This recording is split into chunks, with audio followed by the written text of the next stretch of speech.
नमस्कार प्यारे बच्चों, आशा करता हूं कि आप सब बच्चे बहुत अच्छे होंगे। आज आज बच्चों आप सबके लिए 19 सितंबर 2024 एक और एसएससी सीजीएल का बेहतरीन पेपर रीजनिंग का हम डिस्कस करने वाले हैं। प्यारे बच्चों, आप सबके लिए हमारे चैनल पर कंटिन्यू सीजीएल पीवाईक्यूज की सीरीज चल रही हैं और एक एक कॉन्सेप्ट, एक एक एग्जाम, एक एक पेपर आपके आने वाले एग्जाम्स के लिए बड़ा ही आवश्यक।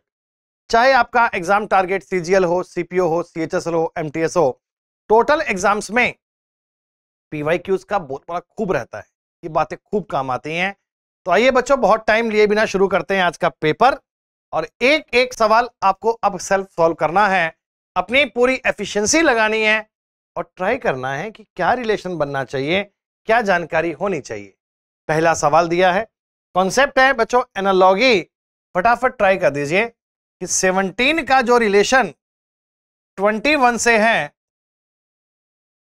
22 का वो रिलेशन 36 से है, तो 29 का वो रिलेशन किससे बने, वो लास्ट आपको फाइंड करना है। आराम से ट्राई करना, कोई जल्दबाजी नहीं है, एक्यूरेसी पर फोकस होना चाहिए बेटा।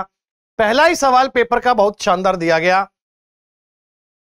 17 और 21 का रिलेशन, 22 और 36 का रिलेशन, 29 का रिलेशन किससे बने। कोई कीजिए जोड़ तोड़, प्लस माइनस, गुणा भाग, साम दाम दंड भेद। आपके मन में ख्याल आना चाहिए सर 17 21 में 4 जोड़ दें, वहां तो नहीं जोड़ रहा। और कुछ देखते हैं, 17 का डबल करें 34, 34 में से माइनस करना पड़ेगा 13। 22 का डबल करेंगे 44, उसमें से तो 8 माइनस कर रहा है। जैसा लॉजिक यहां वैसा ही है। 17 का 3 गुना करें 51, माइनस कर रहा है 30। 22 का 3 गुना करेंगे 66, यो बात बन गई सर। 17 इंटू 3 किया 51, 51 में से माइनस किया 30। डायरेक्टली ऐसे दिमाग में 30 स्ट्राइक नहीं करता, एक दो बार चेक करोगे तो बातें बन जाएंगी बेटा। 22 का ट्रिपल करोगे 66 माइनस 30। 30 क्यों किया, कोई कारण नहीं है, बस जैसा इसमें वैसा ही इसमें। तो आपने कहा 29 का डबल करेंगे 58, सॉरी इंटू 3 है ना, माफ कीजिए, इंटू 3। 22 गुणा 3 66 माइनस 30। तो 29 का अगर ट्रिपल करेंगे 87, 87 में से माइनस करेंगे 30, द करेक्ट आंसर 57। कितना बेहतरीन क्वेश्चन दिया था कि multiply 3 minus 30 into 3 minus 30। Same logic observe करना है, तो सेम लॉजिक कहां बनना चाहिए, ऑप्शन नंबर डी। इसी प्रकार बच्चों आपके सामने एक और सवाल है। इस बार आपका सवाल दिया सिलोजिज्म। सिलॉक्स में आपको मिलते हैं स्टेटमेंट और कंक्लूजन। प्यारे बच्चों, ये कुछ आपको स्टेटमेंट दिए हुए हैं और इन स्टेटमेंट के बिहाव पर आपने कंक्लूजन को वेरीफाई करना है, दैट विल बी राइट और नॉट। तो क्या करें, सम ईगल आर स्पैरो।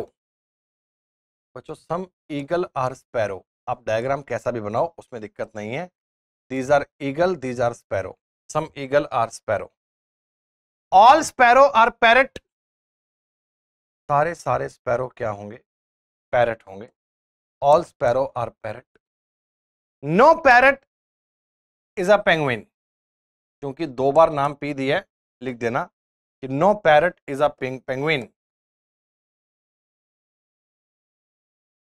ये लो, मैं कहना चाहूंगा देखो इस पूरी बात का अगर आप डायग्राम वेरीफाई करो बेटा, तो डायग्राम आपका कुछ ऐसा सा बन जाना चाहिए जो मैंने बना दिया है साइड में, देख लेना। Some eagle are sparrow, all sparrow are parrot, no parrot is a penguin, correct. Now try your conclusion. First conclusion, some parrot are eagle. क्या कुछ पैरेट ईगल हैं? हाँ है ना बेटा, पैरेट और ईगल का रिलेशन तो साफ साफ दिख रहा है मुझे। Second, no penguin is a sparrow, या ऑल्सो करेक्ट। पेंगुइन और स्पैरो का आपस में कोई भी रिलेशन नहीं है, बिकॉज स्पैरो तो ये पैरेट के अंदर सेफ है, पैरेट और पेंगुइन नहीं मिलेंगे तो स्पैरो और पेंगुइन भी नहीं मिल सकते। तो no penguin is a sparrow is also correct. तो दोनों कंक्लूजन फॉलो करते हैं। My answer will be option number A. Conclusion 1 and 2 both follow. 1 और 2 दोनों सही हैं, सवाल का उत्तर यही बनना चाहिए। Option number A is the right answer, correct answer. Number 3 is a question of number series. Number series को थोड़ा गौर से देखिएगा, थोड़ी सी जानकारी को आप ट्राई कर पाएंगे कि which of the following number will replace the question mark in the given series. इस सीरीज में इस क्वेश्चन मार्क के स्थान पर क्या आएगा? तो जाहिर सी बात, देखो अगर आप सीरीज का ट्रेंड देखो आप जान पाओगे बड़ी बड़ी सीरीज चल रही है, 3, 17, 83, 329, 1961 नंबर बहुत तेज गति में बढ़ रहे हैं। बड़ी संख्याओं पे आइडिया लीजिए बेटा, यहां से अनुमान लगाइए। 83 का आपने कुछ ना कुछ मल्टीप्लाई किया, पर कितने से? 83 को देखो अगर मैं 4 से गुणा करूंगा तो 320 के आसपास जा रहा है। 80 इंटू 4 320, 3 इंटू 4 12, यानी कि 332। मैं कह सकता हूं इंटू 4 किया हुआ है, -3 किया हुआ है। क्या लॉजिक है बेटा?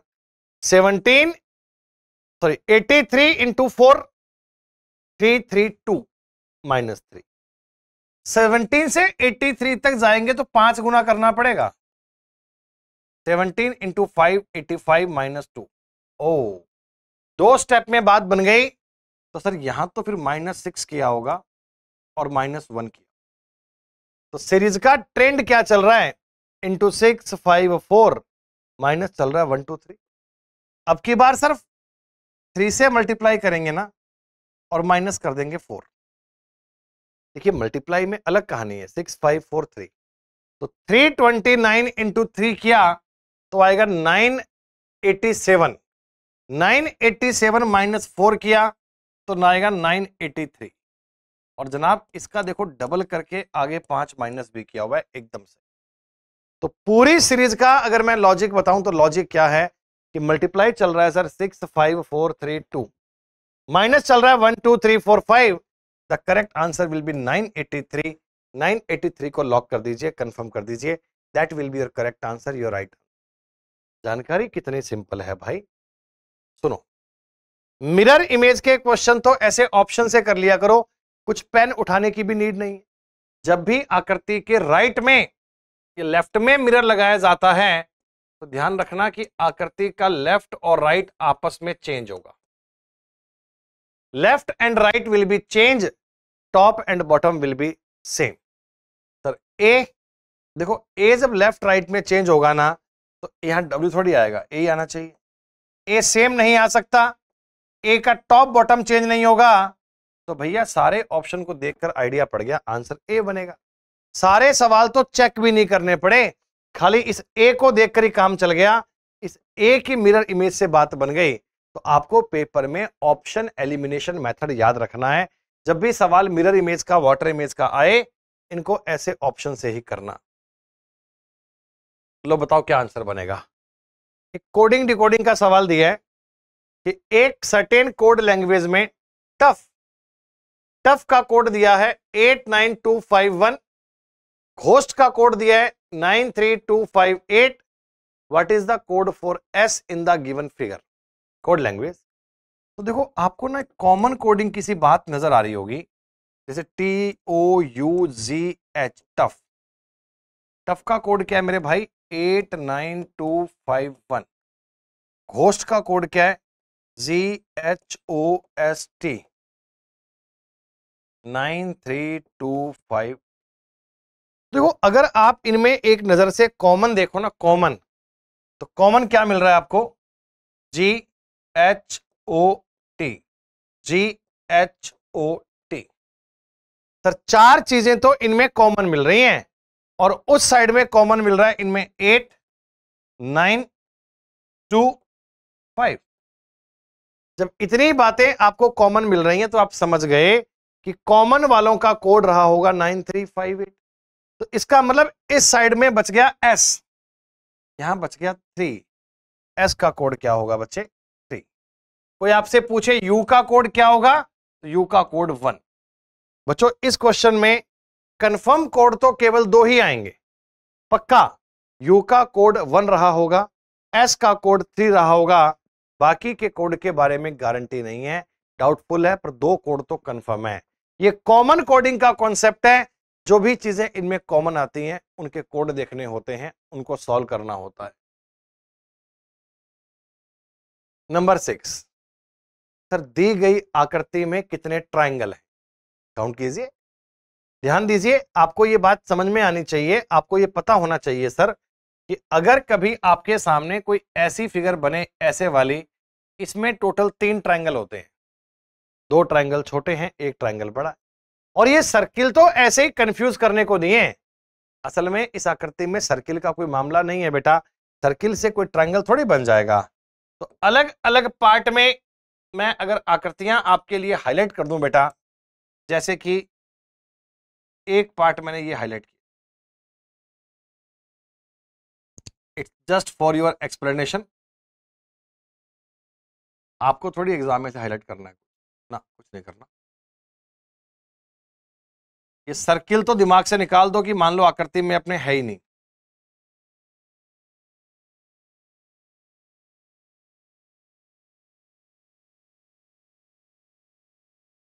ये जो आकृति मैंने आपके सामने हाईलाइट की है रेड वाले पार्ट में, तो इसमें अगर खाली इतने से पार्ट में ट्रायंगल देखो ना, इतने से पार्ट में, तो आपको बताने आने चाहिए सर 3 ट्रायंगल ये रहे, 3 ट्रायंगल ये रहे साइड में, 1 2 एक बड़ा 3 3 3 6, एक साइड में 7, एक साइड में 8, 8 ट्रायंगल तो मैंने जो रेड कलर में हाईलाइट किया है ना उसमें है। देन बच्चों 8 के बाद में अगर मैं हाईलाइट कर दूं ये वाला एरिया आपके लिए, दिख रहा है आपको? ये समझाने का प्रयास कर रहा हूं। 3 ट्रायंगल आपको दिख रहे हैं ग्रीन वाले, ग्रीन वाले में 2 ट्रायंगल छोटे हैं, 1 ट्रायंगल बड़ा है, ये वाला। उसके बाद बच्चों थोड़ा दिमाग लगाना, थोड़ा दिमाग से देखना, चीजें बता रहा हूं उस पर गौर करना, इस वाले पार्ट को देखना पूरे को, ये पूरा भी एक अपने आप में डिफरेंट ट्रायंगल है। इसमें 3 ट्रायंगल आपको दिख रहे होंगे, 3 ट्रायंगल, 3 कहां है सर? 2 ट्रायंगल छोटे हैं, 1 इनका मिलकर बड़ा बन रहा होगा, तो 3 ट्रायंगल इस वाले पार्ट में भी हैं, 3 ट्रायंगल और आ गए। एक एक पार्ट में यूं अलग अलग से काउंट करना है, और जब आप अलग अलग से काउंट करोगे तो यकीनन देख पाओगे बेटा, एक ट्रायंगल साइड में हमने अभी ये छोड़ दिया, एक ट्रायंगल साइड में ये वाला तो हाईलाइट नहीं किया, ऐसे। तो अलग अलग पार्ट में अगर ट्रायंगल देखे जाएं तो यही काउंट करने का तरीका है। 8 ट्रायंगल तो कॉर्नर पे थे, 3 ये रहे, 3 ये रहे, 1 ये रहा, तो ये हो गए बेटा 9 और 6 15, 15 triangle is the right answer, correct. Circle वाला मामला केवल कंफ्यूजन के लिए था, मेजर आकृति बीच वाली थी, उसमें ट्रायंगल काउंट करने के लिए यही कॉन्सेप्ट लगाया जाता है, अपनाया जाता है बेटा। करो ट्राई। पहले तो आपको ध्यानपूर्वक सिंबल चेंज करने हैं। आपको यह कहा गया कि भैया इसमें प्लस और माइनस को आपस में चेंज कर दीजिए, मल्टीप्लाई और डिवाइड को चेंज कर दीजिए, तो बताइए इस इक्वेशन का रिजल्ट क्या आएगा? बड़ा सिंपल क्वेश्चन है बेटा। बच्चे को यह बात याद है, डेली आप पेपर मेरे साथ पढ़ रहे हो, डेली आप समझ रहे हो कि बोर्डमास का नियम तो काम करेगा, bracket of divide multiply add subtract तो काम करेगा, लेकिन सिंबल चेंज करने के बाद। सिंबल चेंज करने कैसे हैं सर? मल्टीप्लाई और डिवाइड को आपस में चेंज किया सर, प्लस और माइनस को आपस में चेंज किया, जहां प्लस था वहां माइनस, जहां माइनस था वहां प्लस, जहां मल्टीप्लाई है वहां डिवीजन, जहां डिवीजन है वहां मल्टीप्लाई। तो प्यारे बच्चों 20 प्लस का मतलब माइनस, माइनस का मतलब प्लस, डिवीजन का मतलब, ये तो मैंने सिंबल चेंज कर दिए। और अब जिंदाबाद बोर्डमास का नियम। बोर्डमास का नियम कहता है भैया पहले डिवाइड कर दो 5, मल्टीप्लाई कर दो 20, तो 20 20 40 में से 5 गए 35, 35 is the correct answer. Simplification भी कह सकते हैं, मैथमेटिकल ऑपरेशन भी कह सकते हैं, रूल ऑफ बोर्डमास भी कह सकते हैं, जो मर्जी कहिए बेटा। पहले आप साइन को चेंज कीजिए, उसके बाद अपना डिवीजन मल्टीप्लाई का नियम लगाइए। इनमें तो नंबर भी बड़े इजी इजी दिए गए थे, तो सॉल्व करने में गलती होनी ही नहीं चाहिए। रीजनिंग के एक क्वेश्चन ही तो आपका स्कोर बूस्ट है। Sir wander is related to ramble और उसी प्रकार में स्ट्रे का संबंध किससे है? ट्रैक, टेडी, रैंडम और कांस्टेंट। जानते हैं हिंदी मीडियम में भी सवाल आपको ऐसे लिखा गया। अब ये है क्या? असल में इसमें आपकी वोकैबुलरी चेक हो रही है। ये क्वेश्चन रीजनिंग का कम है, इंग्लिश का ज्यादा है। बच्चों आप जानते हैं, शायद आपको पता होगा कि वेंडर एक प्रकार से होता है घूमना फिरना, और रैम्बल का मतलब यही होता है पर्यटन। तो ये तो दोनों एक प्रकार के सिनोनियम्स हैं, ये तो दोनों एक प्रकार के सिनोनियम्स हैं, दोनों एक प्रकार के पर्यायवाची हो गए, घूमना फिरना पर्यटन, है ना? कहीं जाते हैं आप घूमने। स्ट्रे, स्ट्रे का मतलब होता है बेटा अस्त व्यस्त, या मैं कह सकता हूं भटका हुआ, जो मार्ग से भटक गया, या आप इसे अस्त व्यस्त भी कह सकते हैं एक प्रकार से, जो अरेंज नहीं है, जो अरेंज नहीं है, जो अस्त व्यस्त है, यूं अरेंज नहीं है, भटका हुआ है, दैट इज कॉल्ड स्ट्रे। एक प्रकार का मीनिंग ये। तो इसका सिनोनियम क्या होगा? रैंडम। रैंडम मतलब कि कोई भी अस्त व्यस्त बेतरतीब रखा हुआ, रैंडम। जैसे बेटा वेंडर और रैम्बल एक दूसरे के सिनोनियम्स हैं, स्ट्रे और रैंडम भी एक दूसरे के सिनोनियम्स आएंगे। इंग्लिश का बेस क्वेश्चन था, इसमें रीजनिंग का कोई कॉन्सेप्ट काम नहीं कर रहा कि सर W23 पे आता है, R18 पे आता है, कोडिंग डिकोडिंग कर दूं क्या? नहीं भाई नहीं, कोडिंग डिकोडिंग नहीं है। कोई बार क्वेश्चन में एक आधा कभी जीके का सवाल, कभी रीजनिंग का सवाल ऐसा आ जाता है, तो बेसिक चीजें आपकी ऐसे रीजनिंग में भी हेल्प करती हैं। This is called reasoning. लो बताइए सर, मिरर इमेज का क्वेश्चन, एक आकृति आपको दी गई और पूछा गया कि बताइए मिरर में ये आकृति किसके सेम बननी चाहिए। अगर मैं एक एक देखो ऑप्शन को मैच करूं ना, सबसे फर्स्ट में दिया है 7। आप जानते हैं राइट साइड में आपने मिरर रखा है, तो लेफ्ट और राइट को आपस में चेंज करना होगा।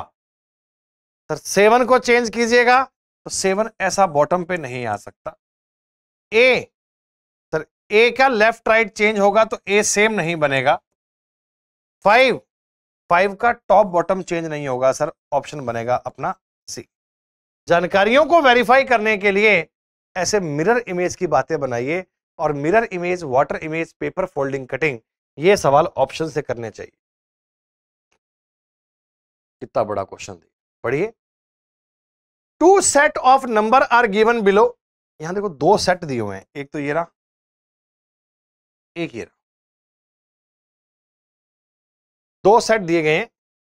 In each set of number certain mathematical operation on the first number results in the second number. Similarly, certain mathematical operation on second number result in the third number and so on.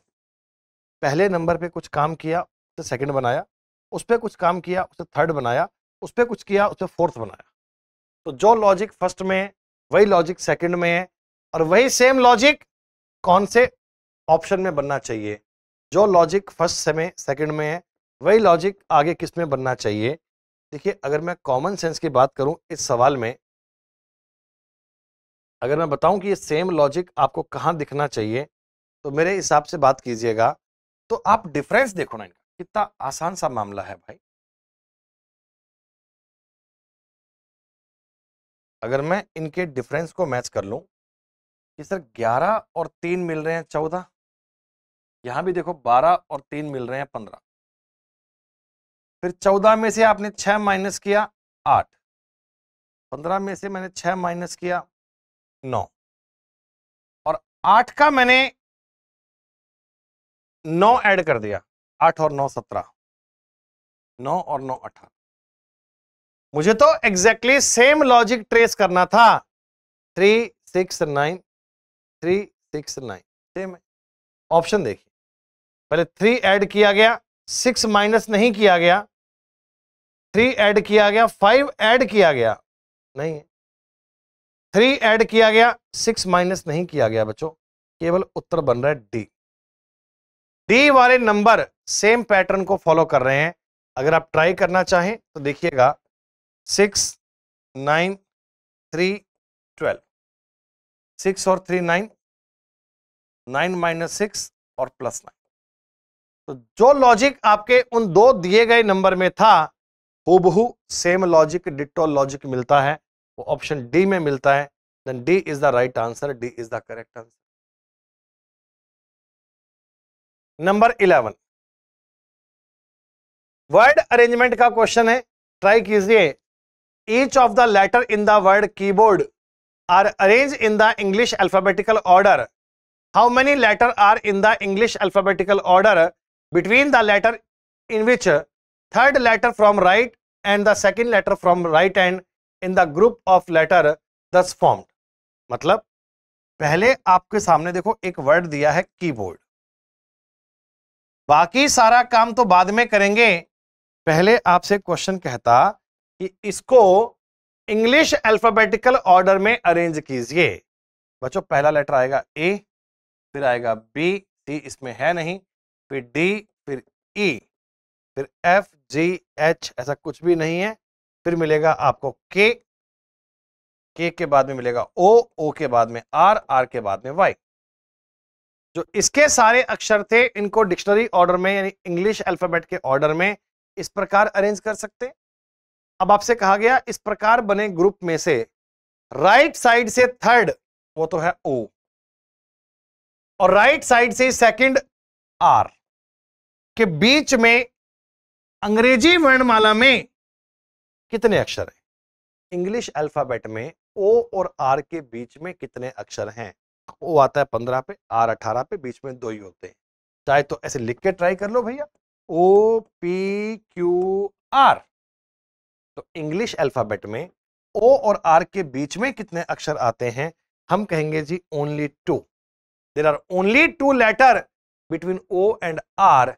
The correct answer option number C, O and R के बीच में आएंगे 2। तो ऐसे arrangement करना तो बहुत simple task है, ये कीजिए फिगर सीरीज। एक आकृति दी है, फिर सेकंड, फिर थर्ड, फिर फोर्थ।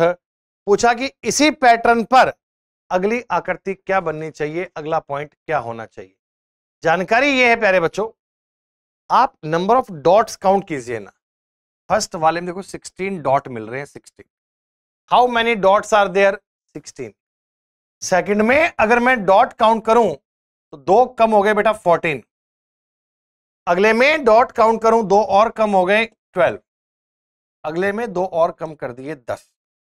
यानी कि डॉट्स की संख्या 2 2 2 2 कम हो रही है। अगली बार बेटा डॉट आने चाहिए 8। सिर्फ मैं डॉट्स काउंट कर रहा हूं, 2 डॉट काउंट कम कर रहे हैं, तो अगली बार 8 चाहिए। इसमें तो 7 ही है, इसमें 9 है, इसमें भी 9 है। ये आंसर। आप ऐसे नंबर ऑफ एक्स भी काउंट कर सकते हैं। इसमें x 0 है, इसमें x 1 है, इसमें 2 है, इसमें 3 है, तो x आने चाहिए 4 बार। इसमें 4 बार हैं, इसमें है, इसमें है, उसमें नहीं। तो इसलिए आप डॉट्स के बेस पे इन्हें काउंट कीजिए। तो x भी ये डन करवा रहे हैं। उत्तर बनेगा option number C. C is the right answer, C is the correct answer. Coding decoding. In a certain coding language, she SHE code किया हुआ है EIT, SAD SAD कोड किया हुआ है DBT।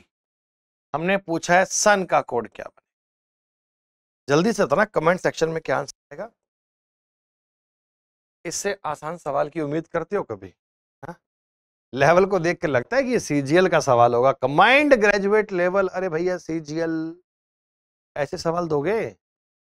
ई को आपने ई लिख दिया सेम टू सेम, डी को तुमने डी लिख दिया सेम टू सेम, एन को तुम एन लिख दो।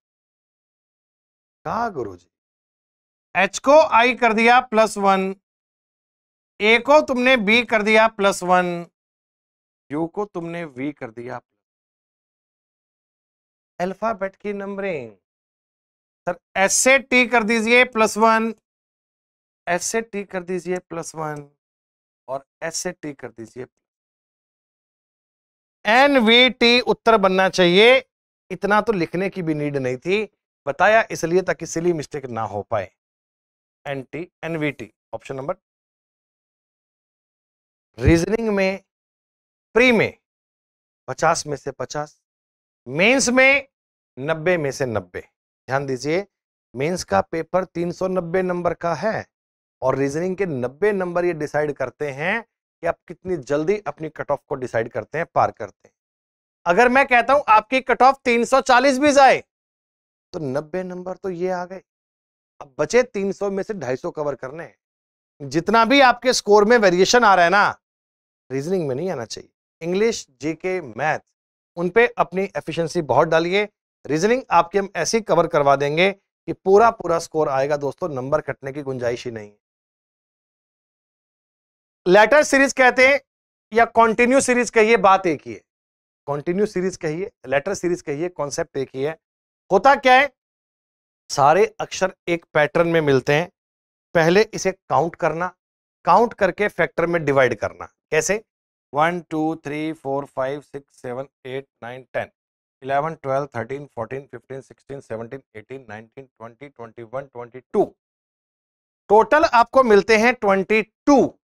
देखिए, जब कोई ऐसे अजीब से नंबर आए ना, 22 नंबर आ जाए, 26 आ जाए, तो मोस्टली होता क्या है, 5-5 के 4 फैक्टर होते हैं और 2 होते हैं एडिशनल। 22 का ये 11-11 नहीं करेगा, 5-5 के बनाएगा और फिर 4-4 के बनाएगा, लेकिन लास्ट में 2 एक्स्ट्रा हो जाएंगे। लेकिन एक्स्ट्रा भी उसी सीक्वेंस में आएंगे, कोई नए नहीं आ सकते। ध्यान दीजिए, अगर मैं इसको 4-4 में ब्रेक करूं क्या, तो 4-4 में ब्रेक करने पर तो मामला बिगड़ रहा है। 5-5 में करूं तो 2-3-5 2-3-5। हाँ देखो ना, लास्ट में E N B E N B E N B E N B बन तो रहा है। तो क्या पॉइंट बनना चाहिए देखो आपके हिसाब से, फर्स्ट लेटर सब जगह B B B B B चल रहा है, तो भैया फर्स्ट तो बी ही आएगा। क्या भैया, फर्स्ट क्या आएगा? बी। तो पॉइंट क्या बनेंगे? B C E N B, B C E N B, B C E N B, B C E N B, B C E N. Blanks में आपने क्या क्या फिल किया, उस सब बातों को एक साथ जानिए ना। C B E N B, the correct answer C B E N B, option number D. D is the right answer, D is the correct. पहले काउंट करना, फैक्टर में डिवाइड करना, उसके अलावा नया टास्क नहीं है बच्चों। डाइस, डाइस में आपको 2 फिगर बना के दे दे, डाइस में आपको 3 बना के दे दे, या तो उनमें एक सरफेस कॉमन होगा या उनमें 2 सरफेस कॉमन होंगे। आपका टास्क क्या है कि सर कॉमन से स्टार्ट करना है, क्लॉकवाइज रोटेट करना है। अगर एक सरफेस कॉमन और 2 कॉमन है तो दोनों कॉमन को छोड़ दीजिए, तीसरा बचा हुआ आमने सामने हो जाएगा। आप बताइए, देखिए इसमें 3 है, उसमें भी है, 5 भी है, उसमें भी है। सर 2-2 सरफेस आपको कॉमन मिल रहे हैं। व्हेन 2 सरफेस आर कॉमन, तो तीसरा बचा हुआ आमने सामने होगा। सर तीसरा यहां से बचा है 6 और वहां से बचा है 2, तो ये दोनों आमने सामने होंगे। हमारा क्वेश्चन था 6 के सामने क्या आएगा, 2 is the right answer, correct. Dice में इतना सा नियम है, या तो एक सरफेस कॉमन या 2। अगर एक सरफेस कॉमन है तो कॉमन से स्टार्ट करना है, क्लॉकवाइज घूमना है, भूलना मत। 2 कॉमन है, दोनों कॉमन को छोड़ दीजिए, तीसरा बचा हुआ आमने सामने हो जाएगा। That's all. करो भैया, इस बार थोड़ी कैलकुलेशन भी ठीक ठाक दे दी गई है। इन्हें लगा भैया हर बार का 25 को 5 से भाग करवाएं, थोड़ा ठीक ठाक सवाल भी कीजिए। क्वेश्चन ये है कि भैया मल्टीप्लाई और डिवीजन को आपस में चेंज करना, प्लस और माइनस को आपस में चेंज करना। मल्टीप्लाई और डिवाइड को चेंज कीजिए, प्लस और माइनस को चेंज कीजिए। यानी कि 1205 मल्टीप्लाई का मतलब डिवाइड, -35 प्लस 197 इंटू 18। ध्यान देना, जहां मल्टीप्लाई था वहां मैंने कर दिया प्लस, जहां सॉरी मल्टीप्लाई था वहां डिवाइड, डिवाइड था वहां मल्टीप्लाई, जहां प्लस था वहां माइनस, जहां माइनस था वहां प्लस। तो ये बनेगा 5 2 10, हाँ 20 241 माइनस 35 प्लस 18 गुणा 200 करेंगे 3600, 3600 में से कम करना है 54, तो 3546। 197 इंटू 18 करेंगे तो कितना आएगा 3546। कैसे किया मैंने, गुणा कर लिया 200 से 3600, 54 कम कर लिया, दैट्स ऑल। ये बन गया बच्चों 206, ये बन गया 3546, तो 46 और 6 52, 3752, 3752 ऐसा ऑप्शन कौन सा है। मेजर पॉइंट क्या है सर, कैलकुलेशन, कैलकुलेशन ठीक से कीजिए, सिली मिस्टेक मत कीजिए, बातों को काउंट कीजिए, उत्तर आ जाएगा सर। 17 नंबर क्वेश्चन लेटर सीरीज का सवाल है, एक बार खुद से ट्राई कर दीजिए, जानकारी बहुत सिंपल है, बहुत आसान है। ए के यू ई, सर देखिए अगर मैं इनकी नंबरिंग को देखूं ना तो आप शायद जान पाएंगे, आप समझ पाएंगे कि ये देखो कॉन्टिन्यू सीरीज भी बन रही है, जैसे मर्जी कर लो।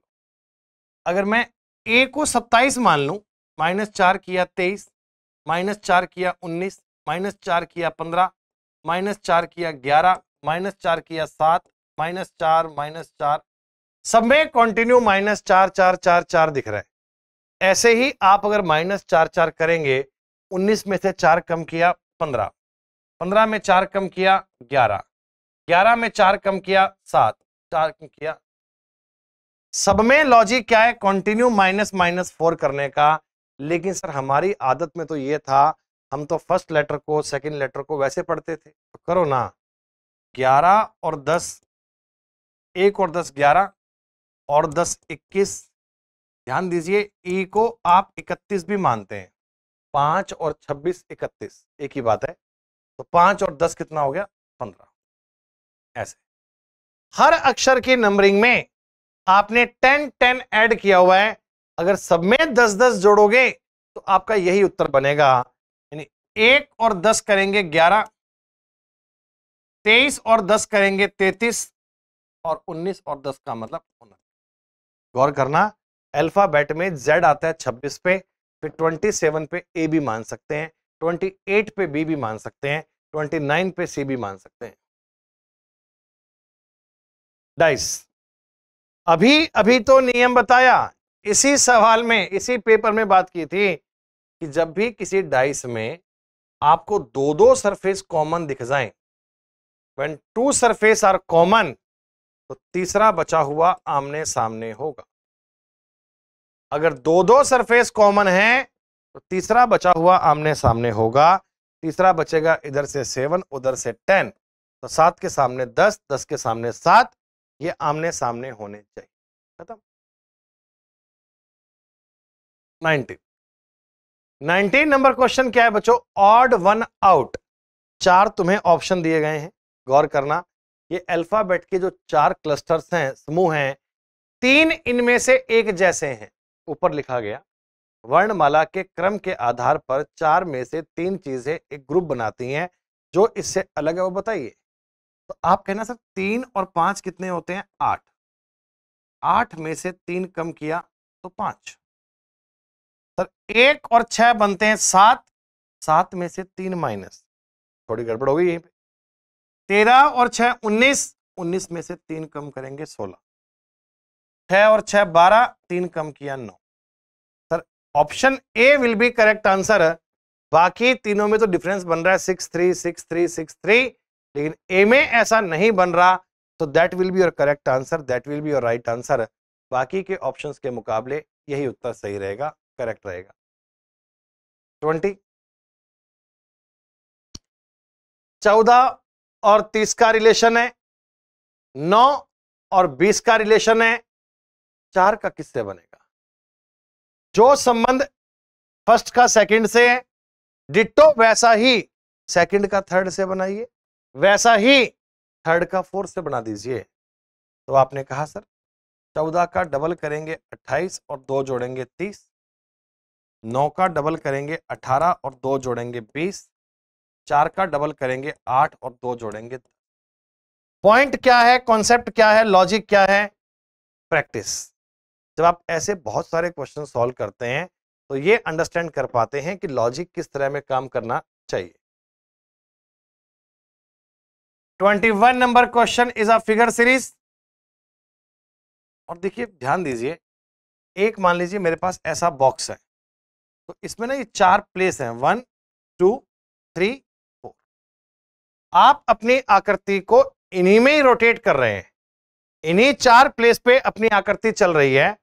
तो पहले में नंबर 1 पे देखो, फिर नंबर 2 पे, फिर नंबर 3 पे, फिर नंबर 4 पे, अब नंबर 1 पे आएगी। 1 2 3 4 अगेन 1 सब में। पर एल कैसा आएगा? पहले नॉर्मल एल, फिर उसकी मिरर इमेज यानी उल्टा, लेफ्ट राइट चेंज किया है, फिर नॉर्मल, फिर लेफ्ट राइट चेंज, अब नॉर्मल। एक बार एल आता है सीधा, एक बार मिरर इमेज, फिर से एल सीधा, फिर से मिरर इमेज। तो ऐसा तो ऑप्शन केवल ए में है सर, बाकी के ऑप्शन देखने की भी नीड नहीं है। टिक हो गया। क्या फर्जी फर्जी सवाल बनाए हो भाई? ये क्वेश्चन तो वही है कोडिंग डिकोडिंग का, लेकिन इस बार इन्होंने नए टाइप से लिखा। कह रहे हैं बर्थडे को ये, ब्लेजर को ये, रिमूव को क्या। Using the same logic as applied for the first 2 pair of terms, select the term that can replace the question mark in the third pair. कह रहे हैं इसमें जो कार्यक्रम है, इसमें जो कार्यक्रम है वही मैं रिमूव पे कर दूंगा, तो क्वेश्चन मार्क की जगह पे क्या आएगा? आसान शब्दों में रिमूव का कोड क्या बनेगा?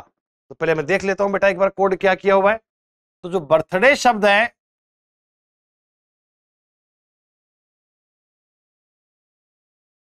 इसका जो कोड है ना वो ऐसा है IBTRDHYA। सर अगर मैं कॉमन सेंस से देखूं तो भी आइडिया पड़ रहा है, दो लेटर आपस में क्रॉस चेंज कर रहा है। ब्लेजर BLAZER, ये बनना चाहिए सर LBZARE। दो को ही आपस में क्रॉस चेंज किया गया है, तो इसी प्रकार रिमूव का कोड कर दीजिए। क्या होगा सर? ER आपस में चेंज करने, OM आपस में चेंज करने, EV आपस में चेंज करने, दो का प्लेस आपस में चेंज कीजिए ना, तो ER OM EV, ER OM EV, C उसके सेम मैच करेगा। C is the correct answer, right answer. प्यारे बच्चों 23 नंबर क्वेश्चन, ब्लड रिलेशन। हर पेपर में सवाल मिलते हैं, आप जानते हैं। A प्लस बी का मतलब ए बी की माता, माइनस बी का मतलब ए बी का भाई, मल्टीप्लाई का मतलब ए बी की पत्नी, डिवाइड का मतलब ए बी का पिता। तो डायग्राम बनाइए। C इंटू डी, इसका मतलब सी डी की पत्नी है। A इंटू बी में ए डी की वाइफ, तो सी डी की wife. B divide by C, B C का पिता, बी सी का पिता। A multiply B, A B की पत्नी, खत्म।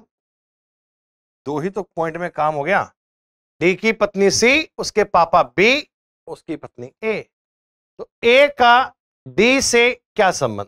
सर ये डी की वाइफ और वाइफ की मम्मी यानी पत्नी की माता।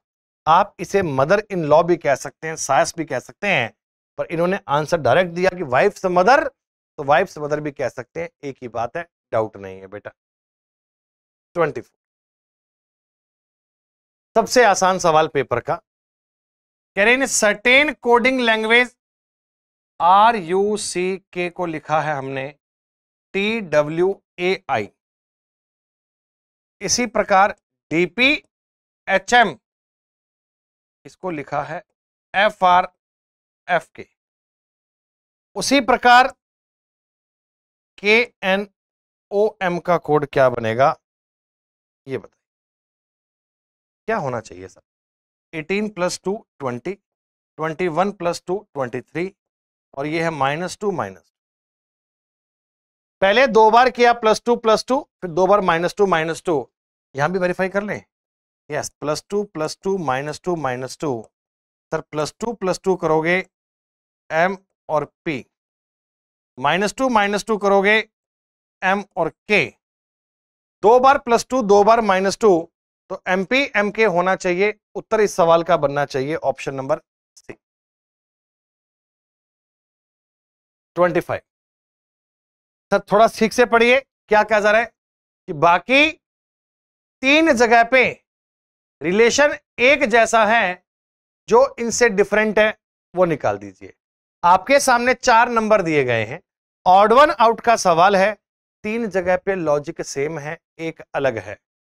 बच्चे 19 और 3 में, 55 और 9 में, 49 और 8 में, 24 एंड 4 में, पलक झपकते ही आंसर आ जाएगा डी। आप पूछेंगे लॉजिक, तो लॉजिक आपको भी समझ में आ रहा होगा। सर ये तो 3 × 6 करके +1 किया है, 8 × 6 करके +1 किया है, 9 × 6 करके +1 किया है, लेकिन 4 का आपने 6 से मल्टीप्लाई कर दिया डायरेक्टली, आपने एक ऐड नहीं किया। तो ये प्यारे बच्चों इस पेपर के पूरे 25 क्वेश्चंस का हमने कंप्लीट एनालिसिस किया। काफी आसान शिफ्ट का ये एग्जाम था जो 19 सितंबर को एग्जाम हुआ था।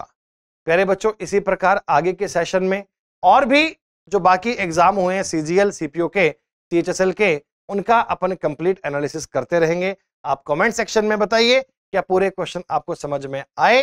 जो भी आपके नेक्स्ट आप चाहते हैं कि ये पेपर सॉल्व करवाए जाएं, तो वो भी आप हमें कमेंट सेक्शन में बता सकते हैं। धन्यवाद। जय हिंद, जय भारत।